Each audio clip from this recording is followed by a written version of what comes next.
Ito guys, sa shop ni Boss Edjo, tayo nagpalagay ng hazard. So ito may switch tayo. Ayan, ang ganda oh. Simple lang tignan. Then ito, nakalikot na. Ni Boss Edjo ang kanyang magic technique. Ayan.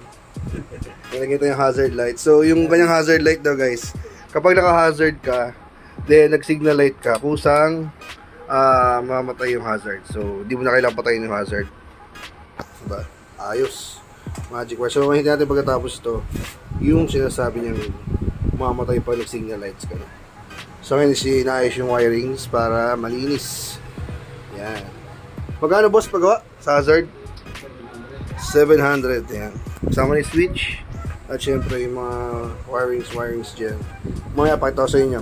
Yan guys, i-demo natin yan. Click muna yung hazard pre. O yan, kita yan. May ilaw na sa dalawang kamay. Then turn right tayo. Pack o, di ba? Nabutin na kabila. Tapos pag pinatay mo ulit to, naka-open yung hazard. Then pag nag-turn left ka naman, pack. Ayos, di ba? Tapos pag pinatay mo ulit yung signal lights mo, pause yung hazard. So papatay mo naman ngayon yung mismong hazard. Yung 700 lang yun guys, ang lupit. Di ba? Hindi mo na kailangan lagi papatayin yung hazard kung bigla kang liliko. Di ba? For emergency purposes din naman. Ayos lang yan kay Boss Edjo at sa... Ano ba ito? Autocamp, no? Yan sa Autocamp sa Ortigas, tawat ng Rockwell Business. Yan. Sana Meralco. Yan. Dito yan. Waste yun na lang, Autocamp. Ortigas lalabas. Dito yan. Or PM nyo si Boss Edjo. Siyempre, yung mga taka-Dominar, kilala mo si Boss Edjo eh. Master mechanic ng Dominar. Ayan. Hazard light.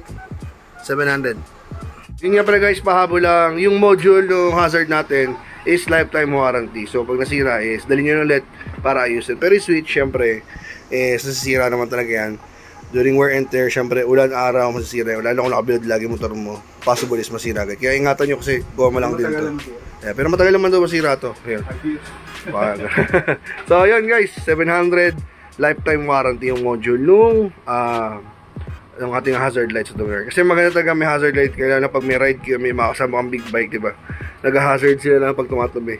Eh ako, wala akong hazard. Kaya nakapatay lang akin. So maganda sana kung may hazard para yun, belong ka.